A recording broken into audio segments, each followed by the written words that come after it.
Look at that, almost like a professional live.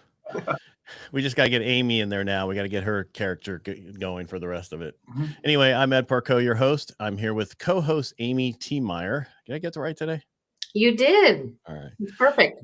All right. And today's guest is Dean Wegner. Did I say that right? I didn't know if you have Leg with an E, so that works out perfect, Ed. Well, so sometimes people like that. I used to be Parcot, now I'm Parco, so you just never know. And so helping the brave, the reason we're here is we want to tell people's transition story, out of the military throughout life and help them along the way also if they need that help. And so we invited you on because we kind of want to know your story and your transition story, that, and then where you're now with your company. So Amy, do you have anything to add before Dean takes it just away? Welcome. It's nice to have another Army veteran here. It's been a Navy Marine Corps kind of show. Well, Amy, we have Ed outnumbered here, so Army's outnumbered the Navy as it should be. She's lying, though. There's something else she hasn't told you. Uh-oh. What, sir? Were you only in the Army? No, I was also in the Navy Reserves. So it's kind of a 50-50, but I served in the Army is what I identify with. We're a balanced show. What are you talking about? Well, Amy, I feel good you're on my team then tonight. You just revealed the Army side. By the way, my son is Army Airborne in Alaska. So there you go. Oh, fantastic. Yeah. So Dean, you were in the Army and you were a Ranger from what I saw. And a helicopter pilot, huh?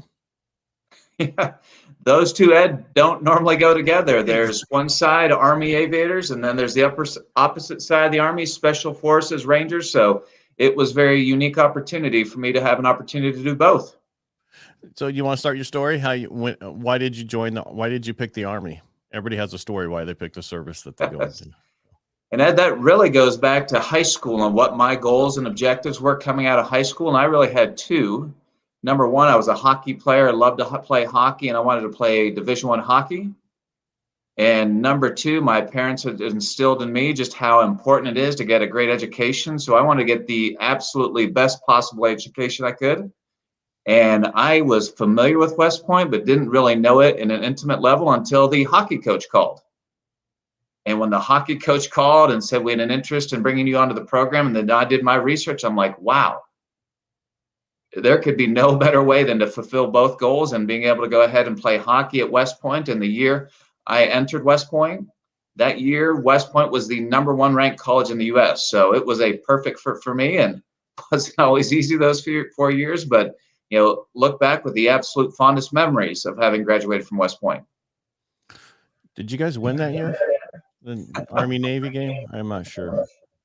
So the most important one, my senior year, we won. And a good friend of mine is Patman Malcolm, and he not only kicked one, but two, 40-plus yard field goals to win it for us our senior year. There you go. See, the inter-agency rivalry, right? We make fun of each other, but we have a good time. We very respect each other for what we do. I love it, Ed. It's got to be the greatest sports rivalry, in the world, for that matter, Army, Navy. And it's to your point, we always have fun poking little each other. But at the end of the day, we're all on the same team, and that's the home team. That's America's team, and we're all in this together. And so after West Point, where did you get stationed? And you must have went to Airborne and all that stuff after that, right? Actually, I did not, Ed. I was hazed relentlessly at Ranger School. And let me go back to my senior year, my first year at West Point. And that was really a key pivot point, because what you do that senior year is you choose which branch. And I was really torn. Do I want to go the route of infantry, the heart and soul of the Army, or do I want to go the aviation route? And I was really going back and forth. And you remember that movie Top Gun? Mm-hmm. That was the movie that said, okay, I want to go that route. I want to be, a pilot. I want to live that lifestyle. And I thought you wanted to be a Navy pilot. I'm sorry. I thought you wanted to be a Navy pilot. Amy, tell them absolutely not. Absolutely. No, sir. No, sir. No, but yeah. So I was really torn, Ed. I was like, did I make the right choice? And we had talked earlier on about one spectrum, one side of the Army being, aviation, the other side being the Special Forces Rangers. And it was very interesting and incredible opportunity because they got us all together and they made an announcement, said, guys, once in a lifetime opportunity, we're going to have a competition and send one of you to Ranger School. And I thought, well, here's my chance. And I was very fortunate and won that competition, had an opportunity to go to Ranger School, and it was miserable. It was absolutely awful. And I don't know how much you want to dig in there, but it was one of those experiences that was so bad, that was so awful, that it was amazing. I mean, look back at with the fondest of memories. Isn't that how it always is? It is. And Amy, I'm glad you're with me here on the Army side, because I'm not sure those Navy guys could endure something like this. But for those who are not familiar, with Ranger School, it is 72 days straight if you make it straight through. And on day one, there were 340 of us. And for 72 days straight, you live on one meal a day and get 2 to 3 hours sleep a night. And then they put you in incredibly stressful situations. And over those 72 days, we lost over 80% of our class. And there were only 70 of us on graduation. And I'm in a startup business now. And I didn't realize this back then, but Ranger School was such great training for leading a startup, because back then it was all about no sleep and incredible stress. And that's the life I'm living now. Is this different than your current business we're going to talk about a little bit, or is this the same business we're talking about? No, this is all about Authentically American. So it was a blank sheet of paper 4 years ago. Okay. All right. So after Ranger School, and when did you start becoming a helo pilot? How did that all work out? So that was right after flight school. Very fortunate, graduated from flight school. And then my first assignment after Ranger School, Amy, I'm not sure if you're familiar with the Army's National Training Center at Fort Irwin, NTC. Yeah, California. Yes, out in the high desert of California. And my wife and I had just got married, and she envisioned palm trees. She envisioned ocean. And if, Amy, it sounds like you're familiar, it was quite different. There were Joshua trees or tumbleweeds. There was everything, which made for a phenomenal desert mountainous training environment in the Army. But it wasn't the most picturesque, at least from a palm tree standpoint, but that my wife envisioned. But spent 4 years there, Ed, and it was an incredible experience, because it is just world-class training. And a lot of the success, if you think back to the Gulf War that we had, was attributed to training at NTC. And I spent 4 years there. And the other benefit was able to go to school at night and get my MBA. And that's what really led my interest into business and transitioning. But it was a phenomenal 4 years there at NTC. Now, where exactly is that base station at? What's around there? So it is in the middle of nowhere, Ed. So nothing is around there. Right. If you think of Los Angeles on a map, Las Vegas, right in between is Barstow. And that's right where Fort Irwin is. So about an hour from Barstow. Okay. I'm just kind of get relevant because I know that I was when Top Gun came out, I was in San Diego, and they were filming down there when I was down there. And then they moved that whole Miramar to Fallon, Nevada, right? So now that's all. And it's like, okay, you went from being Top Gun by the ocean, being so cool. Now you're in the middle of nowhere, and who wants to do that, right? So, well, Ed, you had to rub it in there, because San Diego versus Barstow, quite a bit different. Right. Yeah. All right. So that's where you're at. And so looking back on your military career, what is the one thing that you learned from the military that you still use to this day? Probably the biggest one that I use right now, and it's a fundamental part of our business at Authentically American. We are a brand that celebrates patriotism. We're a brand that believes in the American worker. But what I want to highlight is we're a brand that honors our American heroes. And we very intentionally donate 10% of our profits to veteran and first responder charities. And that was all, Ed, that intentional choice was due to those 7 years I served active duty, because I can't tell you the incredible memories I have of the men and women I served with that raised their right hand, that committed to preserve, protect, and defend the Constitution of the United States. And it's those incredible memories of the men and women I served with that said, I want to make that intentional choice, to donate 10% of our profits to veteran and first responders as a way to honor our American heroes. We appreciate that. Thank you so much for helping our vets. Amy, any questions? I don't want to just keep talking here. You know, this is like a co-host. It's not just one host. Okay, so this is she's new at this, so give her a break. This is her first one, so all right, Amy. Yeah, I'm trying to step up with my veteran buddies. But okay, so as you said, you know, you're giving back with your when you first transitioned out, did you know you always wanted to be a business owner because that's what you went for your MBA in? And I did not know that, Amy, until I went to grad school to get my MBA, because the education at West Point was incredible, but I didn't really enjoy it. And I really didn't have the interest that I really thought I would. And my major was in engineering. But when I went into the business side, I found that not only did I enjoy it, but I had an aptitude for it. And I really wanted to learn. I wanted to study. I wanted to be a part of it. And that was just night and day difference from my experience at West Point in engineering. And it was no fault at all from the education system, because it was phenomenal. But each and every one of us is wired differently. And I just found out my interests, my aptitudes were more aligned for the business. Okay, so when you transitioned, you always, just because it was after your MBA, you did see business as your point, or did you do internships with other companies? Or did not have an opportunity to do an internship, Amy. I wish I could have. I encourage every college student I talk to in their summer months, enjoy the summer, but get as many intern experience as you can, because you see firsthand. But that was not an opportunity for me. My last year in the Army was in Seoul, South Korea. So an incredible international experience, but it was not really an opportunity to go ahead and do an internship. But if I had to do it all over again and there was a way to make it work, that internship would be phenomenal. But I had an opportunity to use a JMO, a junior military officer recruiting firm. And it was a phenomenal experience, because the benefit of that is they bring all these employers together, and over 2 days, Amy, I had 18 interviews. So it was an opportunity all at once to lay all the cards out on the table and see which was going to be the best fit for me. And what was the best fit for you?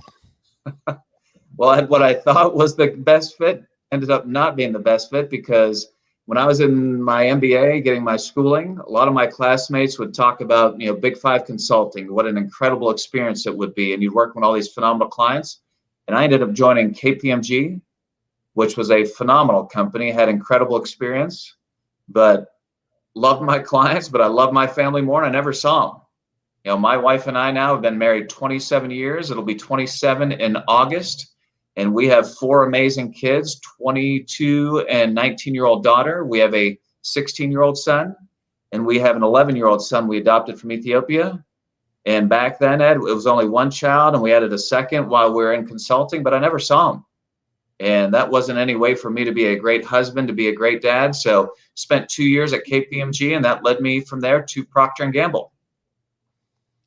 And then when did you start your current company? You said 4 years ago. So what was the last company you worked for when you decided, what was the light bulb where you said, I got to start my own company?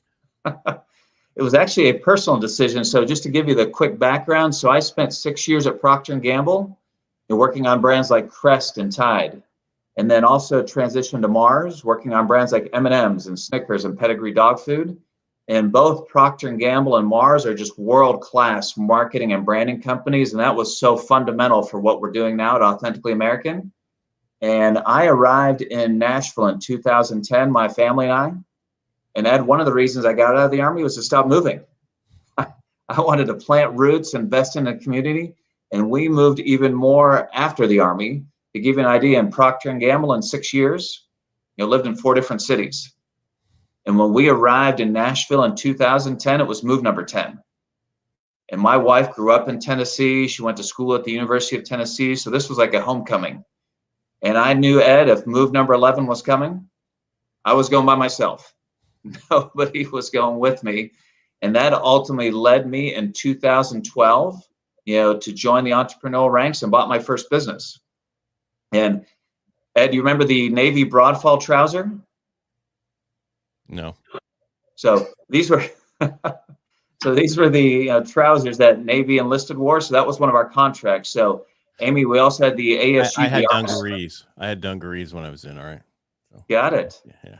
We did not produce those, but we did produce thousands and thousands of dress uniforms every week. And I love that because, I love my time in the military, and this was a way to get connected back to the Army. And one of the things I'm most passionate about is job creation. And my time in those 5 years, I learned about the history of the apparel industry. So to give you an idea, when I graduated from West Point in 93, over 50% of the apparel in the US was made in the US. And today it's less than 3%. I mean, that is all that's made here. And my thought was, well, I want to win more contracts, and then that way we'll create more jobs. But Ed, that's when I had an epiphany, and I realized that when we win more contracts, we don't actually create jobs. We just outbid another supplier. We undercut them, we underbid them, so we win the contract. But that's when the wheels started turning. You said where that light bulb started to come on, because I thought, what if instead of being in the government contract business, we're in the brand building business. And I thought back to Procter Gamble and Mars and working on brands like Crest and M&Ms. And I thought, what if we chose the road less traveled? Instead of what 97% of brands and companies do and choose to produce overseas in China and all across the world, what if we made an intentional choice to produce right here in the US? Think of the jobs we could create. Think of the difference we could make. And ultimately, if we're successful, think of the incredible legacy we could leave. And in 2017, my partner and I parted ways. He wanted to continue to focus on those government contracts, and I wanted to build a brand. I wanted to build this iconic American brand that's truly American made, that's helping create jobs and help make a difference. So what do you make? So we make apparel, primarily apparel, and we have continued to grow and expand, Ed, and now it's pretty much anything and everything you would want from an apparel standpoint. So I'm wearing one of our dress shirts with our vintage US flag logo. So we have t-shirts, we have socks, we have jackets, we have hoodies, we've got ball caps, we've got pretty much anything and everything from an apparel standpoint. Do you put custom logos on them also? We do. That's a great question. I should clarify. There's really 3 segments of our business. So there is the consumer brand side. So similar to what I'm wearing right now with our vintage US flag logo. So whether it's a t-shirt or a dress shirt or a polo, you can buy Authentically American from our website, and hopefully it will be your new favorite brand. We also have a collegiate license business. So we have West Point, we have Naval Academy, we have Air Force Academy. So we have all the military schools. We have 12 licenses now. We just added Alabama, which I'm incredibly fired up for. It's the #1, collegiate license. We have Tennessee, we have Auburn. So that is really growing fast, is our collegiate license side. And where we started, Ed, was on the client side. And that's where we do custom logos. So you, for example, as a business owner, you used to have options like, well, you could choose Nike, you could choose Land's End, you could choose all these brands, but not a single one of them is made here in the US. And that was the idea behind Authentically American and the client focus. So Ed, if you're a business owner, we're going to give you a choice, a high quality American made choice that's competitively priced. And knowing you as a veteran and knowing you as your background, it's going to align very well, the values of Authentically American with you as a business owner. He's a salesman too. Have you heard? Did you tell? So your client is businesses that have logo wear, really? Yes, and Amy, it blew me away because as I was building my business plan, doing my due diligence, I thought, well, my dad used to work for Alcoa, so he had Alcoa branded apparel. I remember friends and neighbors and business, and I thought that seems to be everywhere. And as I did my due diligence, businesses of all sizes, charities, organizations, the total market, Amy, is $8 billion. $8 billion a year is spent on that custom branded apparel. And that was the thought, that we can go ahead and have a very big, very successful business just by focusing on it alone, let alone if we go on the collegiate side of the consumer brand, because total US apparel is $300 billion, but just that segment alone is $8 billion. So you as a business owner, Ed, you're already spending money, and we're just giving you a choice, a high quality American made choice that's competitively priced. All right, so we need to talk afterwards because we need some help in the Brave Right. stuff. I know a guy, Ed, that can help you out. Where's your stuff made at? Is it made in where you are now, or is it made in a different state? Where's it made at? It is a phenomenal question because it is made in 12 different states in the U.S. So, I've got a couple I bet things. you one of them's not California. It is. Oh, really? California. So actually, this dress shirt, some of our outerwear, is made in California. So everybody loves these socks. The last time I was on Fox and Friends, these are on consumer brand. They love them. So he is one of the co-hosts for Fox and Friends on the weekend. And at the very first time I was on, I met Pete backstage, and I gave him one of our pair of socks. And the next time he was interviewing me, and he's like, Dean, I wear your socks all the time. I love them. They're my favorite pair. And I said, Pete, please say that on national TV. And he did. And these were absolutely our #1 seller. So these are Carolina cotton, knit in Carolina. And then T-shirts. I mean, everybody loves a great T-shirt. So, we make our T-shirts in Texas. So we've got. That T-shirt doesn't matter. That's okay. Oh, T-shirt. It does. This is a pretty amazing T-shirt, isn't it? It is. Do you talk to associations like Veteran Services, like AUSA or MOA, any of those for branding?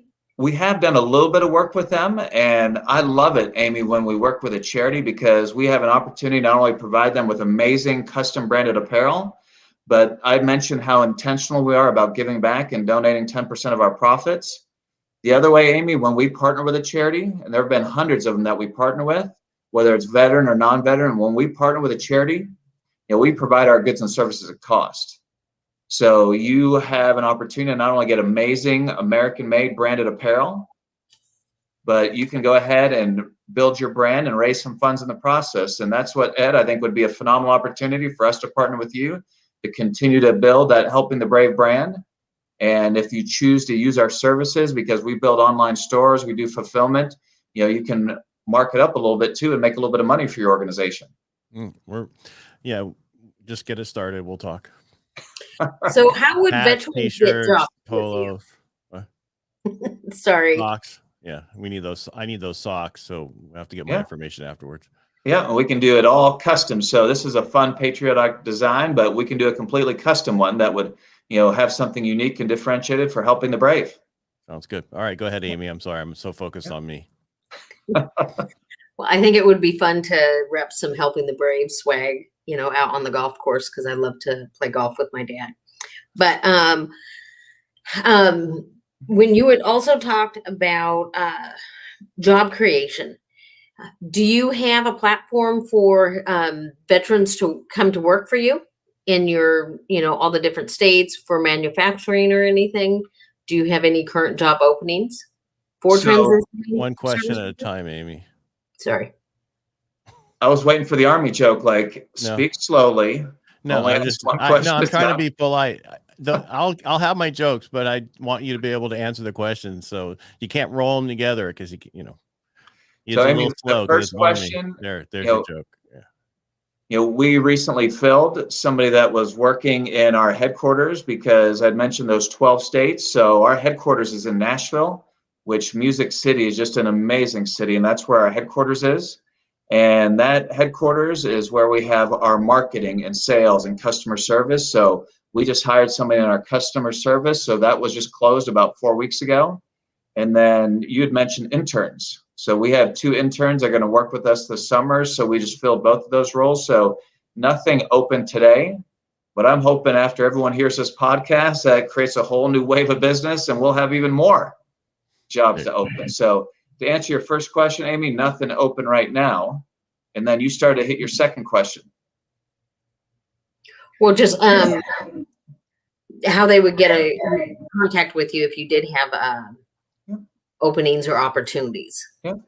Best way is to go to our website, authenticallyamerican.us. And I like to highlight authenticallyamerican.us. That was another intentional choice, given the equity of our brand, that we have .us as our website. And then you can go on there. You can go ahead and send a message through that. You can go on LinkedIn and find me. You can also, you're welcome to include my email, my mobile number in the show notes, and people are welcome to reach out to me. And I love it now that we're building a team and we've got a team that can take care of everybody. I love it when people reach out, and I've had a lot of entrepreneurs that have reached out, and I can help them, on their journey and share some of the experience that have worked well, and probably more importantly, what not worked out so well. No more questions there, Amy? He answered all your questions? He answered all mine. All right. So it's really important to me because I buy a lot of my company's logo stuff, right? Hats. I wear those all the time. Yes. It's weird. Ever since we've been doing these lives, I have multiple lives in different segments. So I do a lot of, I hate to say this, but changes of my outfits because I do a lot of podcasts too, right? One day I didn't change my outfit all day, and I saw for the next 6 weeks constantly the same shirt. So I've learned that through this, I change throughout the day. Because I don't know if you know my background. I own a mortgage company here in California. And so we're always really busy. We're not as, when I first came up here from San Diego, everybody wore suits. Then it got during the Great Recession, we all went to shorts, and then, polos, and then we went to now t-shirts, right? Basically, and whatever works, because nobody sees each other anymore. We do it all over the phone, or they never come in the office. So I'm always looking for more stuff. And one of the things I want to do is custom t-shirts. Do you do those kind of things? Oh, we absolutely do. And do we have time for a quick show and tell? A little first grade kindergarten style demo? Sure. Do you have it there, or do I have to bring it up? Oh, no, I've got it right here. All right, so all right. I will show this. So Amy, you and I absolutely love this. And Ed, I wish you were here in person. My wife would wear that for my son, so that's okay. I don't have anything against the Army. Well, a lot of people need to go in the Army. It's such a large, division. They pick anybody up. So here come the digs, Amy. Here they're rolling now. Well, you started. Well, I will share a little bit more after, but to continue with the demo here, I wish you could feel, this shirt, because you'd be like, wow, it is incredibly soft. And Ed, that's what you want. Anyone you're giving a shirt to, you want it to have that incredibly soft feel. And then what we also do is, if you could feel the print, we only use a soft hand ink, a water-based ink, because if you think of a lot of the t-shirts in your closet, they are that heavy plastisol ink on a hot summer's day. It will stick to your chest. Amy, after you wash it a few times, it will start to crack. So we are the absolutely complete opposite. And we have this new innovation, our sweat-activated print innovation. And people just say, wow. And let me do this quick demo. So at West Point, it's all about go Army. Amy, beat Navy. So here's what happens when you sweat. If you can see that. That beat Navy appears. That's pretty cool. And then here's on the back, you can see our vintage U.S. flag, and you can see magically that beat Navy appears even larger. I like to highlight this, Ed, because we're breaking up the content. I'm sorry. Right. Amy, I wish you could reach out and slap them right now, but probably not an option. That's a great shirt. I haven't seen that before. Now, do you have that as Navy too? Beat Army? Hopefully none of my West Point classmates are listening, because they would not be happy. There also is a Navy version that says go Navy, and I won't finish that. But here's why I like to highlight this, because before you even see the magic revealed, people say, Dean, this is an amazing shirt. It's so soft. It's so comfortable.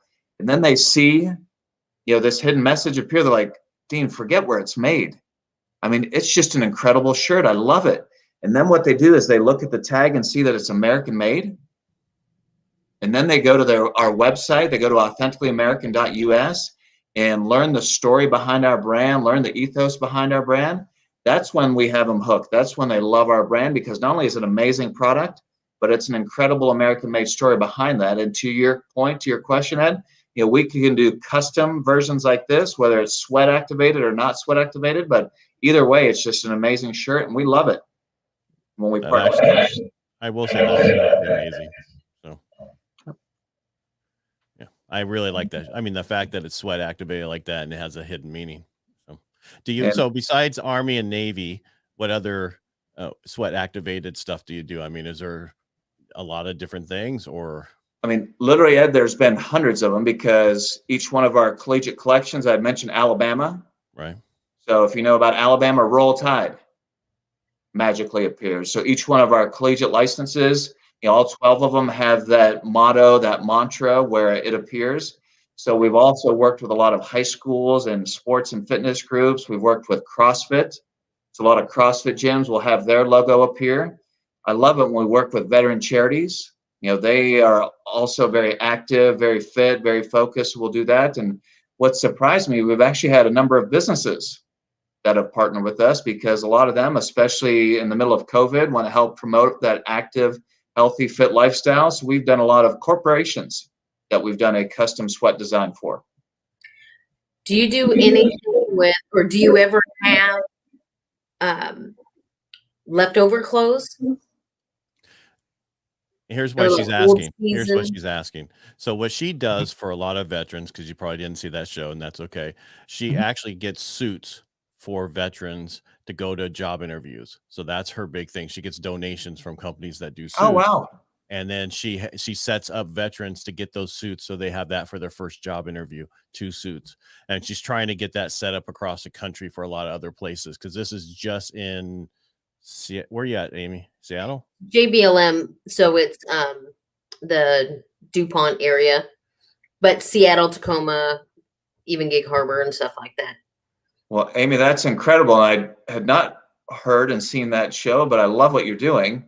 And we don't have a ton of extras as a small startup business. We try to keep our inventory lean, but periodically we do have samples. We do have extras that we have. So we should definitely connect offline. And when we do have those, and if there was a need, whether it was extra T-shirts or whether it was polos, jackets, things like that, sounds like I have a new friend that would know a good cause to share them with. It could be great, and it would, and so yeah, so we can share about that later. But yeah, it was for my Suits for Service members, and all branches are welcome when they're transitioning. Even Ed in the Navy? Yeah, I was going to say even Coast Guard, but I was hey, going to say even Air Force, because my husband's in the Air Force, but we won't go there. Yeah. Well, Amy, you've got all the branches represented: yourself, Army, Navy, your husband, Air Force. And he was a Marine for 9 years first. Oh, wow. Just couldn't figure out which service you want to be in, huh? Any of you? No, so this is amazing what you did with your story, how you went through everything you did, and now you started this company, and then what your products you've come up with. Because that it's sweat activated, that's the first time I've seen that. So that's really amazing. Oh, thank you.